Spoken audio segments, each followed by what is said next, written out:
Welcome back to a short Nikon episode about a new, very unusual lens. And I'm talking here about the new Nikkor Z 28 to 400 mm with a variable aperture of f4 to f8.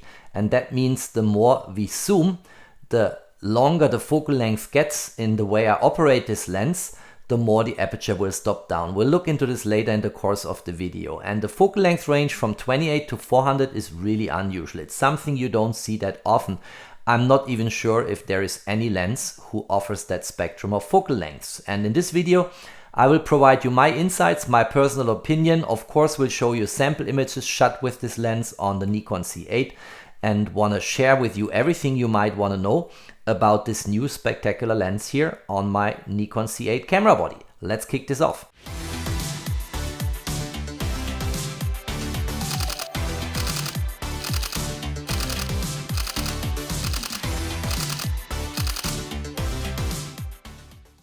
In terms of mechanical elements on the lens, there is not much going on here. So this lens does not belong to the famous S lineup of Nikkor Z lenses, so it means it's a more affordable lens, in particular given the functionality you get on this lens. There's just one mechanical element here, which is a lock switch. And if that one is locked, the lens cannot zoom in and out. It's locked in the meaning of the word. But if I unlock it, I can start to zoom here from 28 to 35 to 50 to 70 to 105 mm, 200 mm, 300 mm, and finally 400 mm. And if you look at that now, then the lens is quite long, which is natural because we talk about 400 mm, which is really long tailor lens.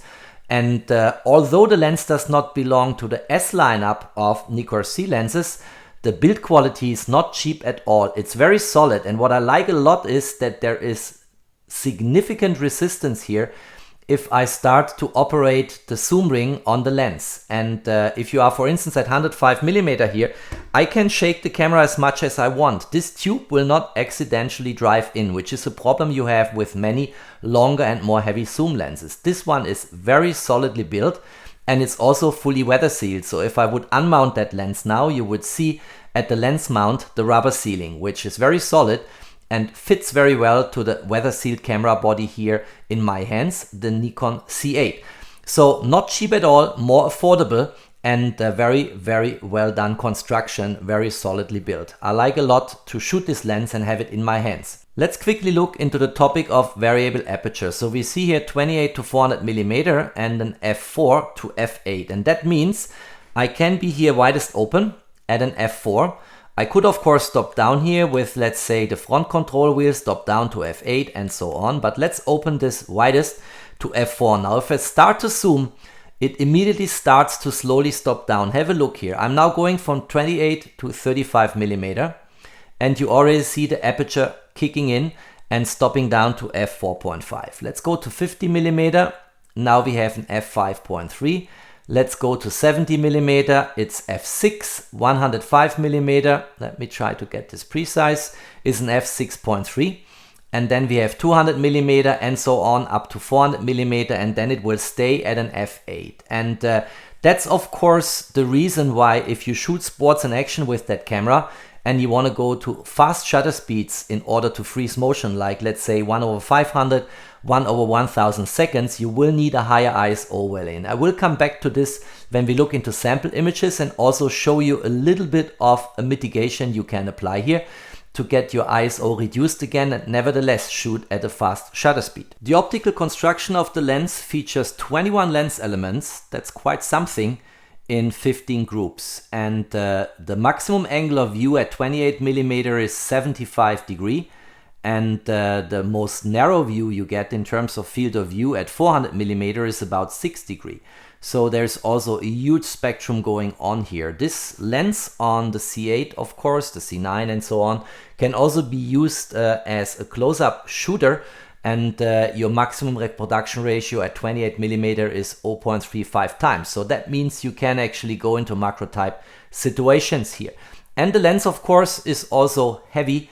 And we have all in here 725 grams. So that's quite something you have in your hands. But given what a 400 mm tailor lens normally brings to the table in terms of dimensions and weight, this is really a game changer.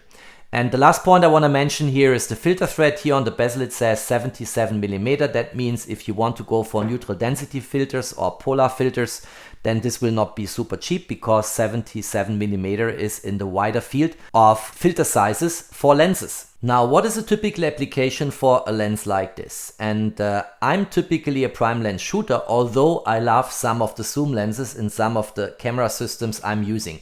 So in the Nikkor Z lineup, for instance, the 24-70 constant aperture f2.8 is just a brilliant lens. And the one I like even a little bit more, and I have a review on my channel where I compare these two lenses, is the 24-120mm with a constant aperture of f4, because it takes you a bit more far on the focal length, and still you have a constant aperture of f4.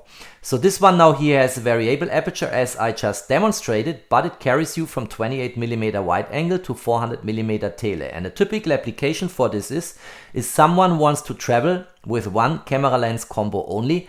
This covers all photographic situations you might want to maneuver yourself into. It could be called an always-on lens, where you don't have to change lenses on the go. And for some people, this is something they will appreciate, and I can imagine about situations where I would appreciate that too.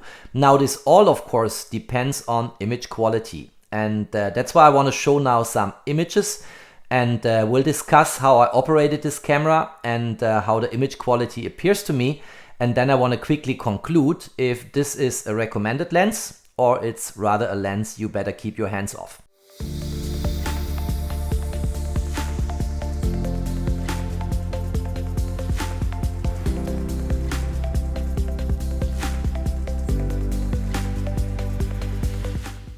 Let me start my little presentation about sample images by saying that I really had a lot of fun shooting that lens on the Nikon Z8, because the range of 28mm to 400mm is so unusually wide that it really was a lot of fun shooting that lens. Now, looking into some of these images here, there's really nothing to complain. So this is one of the big bridges in Geneva here, and let me crop in here by 100%.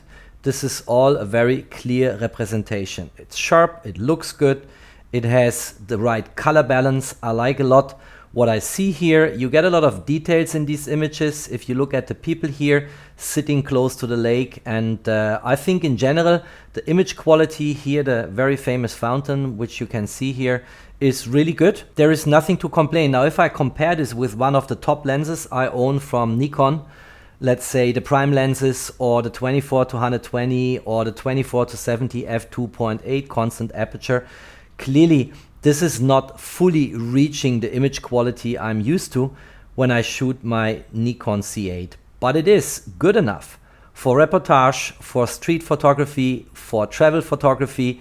And if you want to leverage once in a while a wide angle focal length like 28mm, and at the same time, without changing any lenses, having even a 400mm tele lens in the same gear, that is something really unusual, which I enjoy and I think has applications for a lot of people who are on travel, and where the image quality coming out of that lens on the Nikon Z8 is just good enough and would be, in my opinion, suitable for large prints. And you don't have to care about changing lenses, you know, being concerned about getting dust or dirt or humidity close to your sensor, what have you. And by the way, the autofocus system, which is hardware side built into the lens, works like a charm with the autofocus system of the camera of the Nikon Z8, but the same will be true for the Nikon Z9, the Nikon ZF, and so on. You see here I was able to catch these birds here while they are flying with 1/1000 seconds at an f8.0, ISO 250. ISO is not going up too much. I come to the shortcomings of the aperture range of f4 to f8 in a moment when we talk about sports and action. But also here, this is quite nice. It looks good. Even the background is a bit blurry. The bird in the foreground is separated from the background. It looks quite nice if you look at that. I think this is really something you can use. And I don't see any harsh downsides using that lens on the Nikon Z8 as an always-on lens. Look at that. By the way, the zooming is interesting. So here, this is at 33.5mm. You see this here in Lightroom. The next shot is at 50mm. You get very close to that building here. It's still sharp and crisp. This is 66mm. Look at that. really good. You start seeing people walking up and down in front of the building. This is 95 millimeter. Gets always closer. This is 185 millimeter. Look at that, people sitting here on the lake shore and enjoying their day. Here's a couple kissing, by the way, which you can't see if you don't zoom in. Here is 300 millimeter. This gets even closer. And then we have here 400 millimeter. And you see this is still very, very sharp, very crisp. I mean, people in motion, of course, they show a little bit of motion blurriness. But if you look at that, that looks really good. So that zoom range is impressive. Really, really impressive. And that is something a lot of people who travel a lot, in particular for reportage photography, will clearly appreciate. Here another wide angle image. This is 28 millimeter, the widest you can get on that lens. Again, the famous bridge with the fountain in the background. Very sharp. I think even the micro contrast is okay on that lens. It looks good to me. It doesn't feel like a lens which cost you at B&H in New York around $1,300. And the same I said at the beginning of the video when I discussed build quality. It doesn't feel like a cheap lens. You get a lot for that money which you invest here and can cover a lot of shooting situations. Here again another image. Looks quite nice. I also mentioned at the beginning of the video when we looked into the specifications that this lens can be used for close-up shots. So this was a shot through the window of one of the watch stores in Geneva. Geneva is full of watch stores because it's the headquarter of many watch brands. And this is a watch from Piaget. It's a perpetual calendar. If you look here, of course, we have a shallow depth of field. So here at the top of the watch is a little bit fuzzy, but the rest of the watch is pinpoint sharp. And you can use this for macro type situations, no problem at all. Here a watch from IWC, again through a shopping window, so you have some reflections here. But if you look at the dial here, how this is applied, beautiful watch by the way, but also beautiful photo. Very nice, good job by this camera lens combination in a close-up situation. Looks really good. Here some people sitting in cafes enjoying the warm weather, and it's a very difficult situation in terms of light because you have sunlight here but you have shadow below the umbrellas, and the scene is very well represented here. No issues with that image at all. It's at an ISO of 100, 1/200 seconds, f8.0, 50 millimeter, which is a normal focal length. Looks really good. And rounding it up before I come to a second chapter on image quality, this is a really good lens. I will come to my recommendations later on at the end of the video.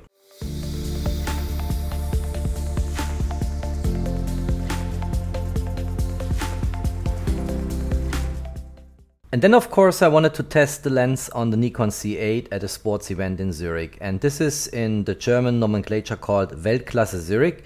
It's a very famous sports event, and here's the opening ceremony. And I was shooting permanently with a super high ISO, but could fully leverage the long tele-lens with 400 millimeter. And this was now shot at 270 millimeter in the opening ceremony.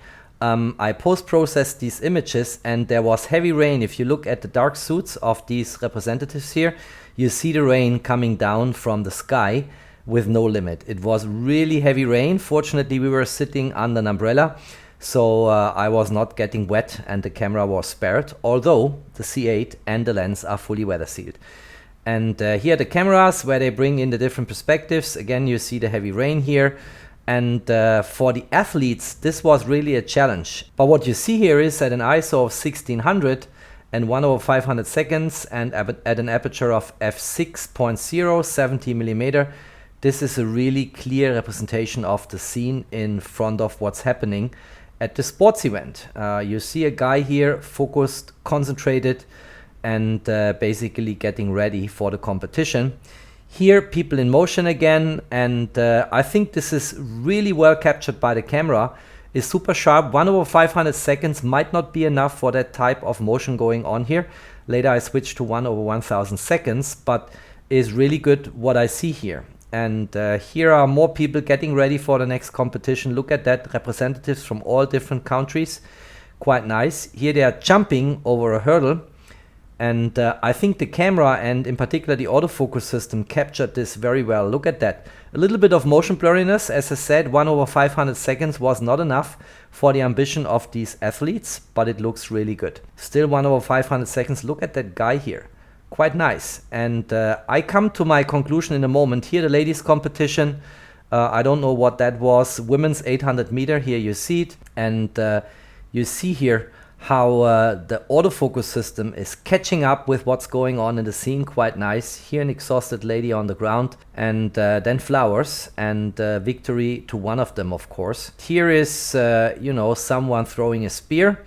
And you see that guy is nicely captured in motion. Here you see the motion blurriness. The face is crisp and clean. And here you see the spear. The spear in the air, very nice. Here again, you know, women running, trying to compete. And let me play a little video clip here, because here I took about almost 30 frames of that particular scene following the running women with my camera and being in burst mode for continuous shooting.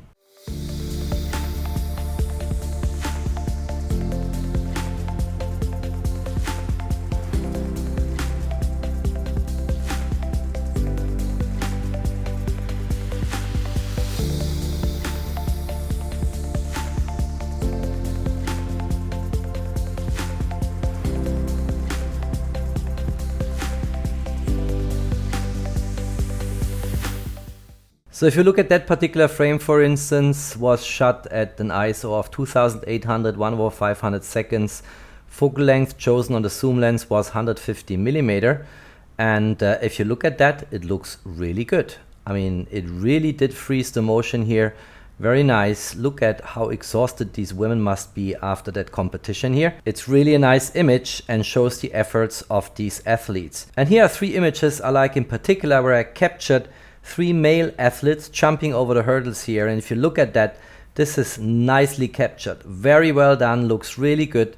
Sports and action with this lens on a Nikon Z8, no problem at all. Now, of course, and here is the big caveat on that lens, I would prefer to have a constant aperture instead of an aperture range of f4 to f8. And I covered that already in the first part of the video when I showed how immediately the aperture is stopped down automatically the more I start to zoom in on that lens, and the longer the focal length is I'm going to use. And I would of course prefer for sports events a lens like the Nikkor Z 400mm, by the way, with built-in teleconverter and an aperture of f2.8, because I then could in a much nicer way separate the foreground from the background. And here, as soon as you are at f8, very often the scene appears more or less sharp corner to corner, and there is not a lot of separation of foreground and background, although here in these 3 images it looks quite nice, I think. Yes, I would prefer that 400mm f2.8 lens, but the weight is substantial compared to what you have here with the 28 to 400mm on the Nikon Z8. And by the way, the price tag is even more substantial, because that 400mm f2.8 lens with built-in teleconverter costs you more than $15,000. And that is something which many people will think twice before they invest in a lens. I personally think this lens here, which I'm currently testing and presenting to you, the 28 to 400mm f4 to f8, is actually an ideal lens for photojournalists, because with 400mm you get very close to your subject but keeping a safe distance, and with 28mm you can easily shoot landscapes, cityscapes, and get a wide angle of what I mentioned before, about 75 degrees, and capture a whole scene with a lot of details, given the 45 megapixel you have, for instance, on a C8 or a C9. And that's really, in my opinion, the purpose of this lens. Photojournalists, people who travel, want to have just one camera, one lens, all mounted together. No need to change lenses, no need to have several lenses in your backpack, just one camera lens combination, and then being fit for purpose for each and every possible potential photographic situation for documentary purposes, not for artistic photography. In reportage photography and photojournalism, you want to document a particular moment which passes by and will not come back, and that's exactly what this camera lens combo is capable to do for you, without the hassle of exchanging lenses. And in this way you can capture a lot of things in sports, in action, you know, in crisis regions, in war zones, what have you, and you will always catch the image. And of course, I repeat myself, separation between foreground and background is not great at an f8, but the scene will be captured nicely. Look at that. Looks really good in my opinion. And by the way, there's one more thing I want to mention here, namely the following. If you go into the telerange with the lens, your aperture will stop down to an f7.1 like here, or an f8.0, and that means in available light situations your ISO value will go up automatically. Now it's very simple, because the sensor in the Nikon Z8 and the Nikon Z9 is an excellent sensor to actually underexpose the image by about 3 stops. And here I used an ISO of 800 instead of a much higher ISO value, but I made the shutter speed very fast by 1/1000 seconds. And then later in post-processing, it's very easy to gain back information out of shadows with these type of modern cameras. And I showed this many times on my channel, and this is a typical image for that. I used only an ISO value, so a sensitivity of 800 with 1/1000 seconds, and then later in post-processing I corrected for that underexposure and got a very nice shot. Crisp, clean, very good looking. Alright, I hope you liked my short presentation about this very unusual lens, which by the way on the Nikon Z8 looks beautiful. This is a beautiful aesthetic camera lens combination, and I can recommend this lens for certain applications. If you are a pro photographer and you need to deliver top-notch quality, I still recommend to go for prime lenses or one of the zoom lenses from the S lineup, like for instance the 24 to 120mm constant aperture f4. But if you are in reportage photography, if you just want to document something, if you have an urgent need to have only one camera lens combo, then this is a recommendation. It's an unusual lens, but it works. Image quality is to my satisfaction, and you saw the images before, and it is a really pragmatic setup here. If you liked that video, don't forget to drop me a thumbs up. Stay tuned on my channel, there is always more to come. Thanks for watching, stay safe and healthy, and of course, peace out.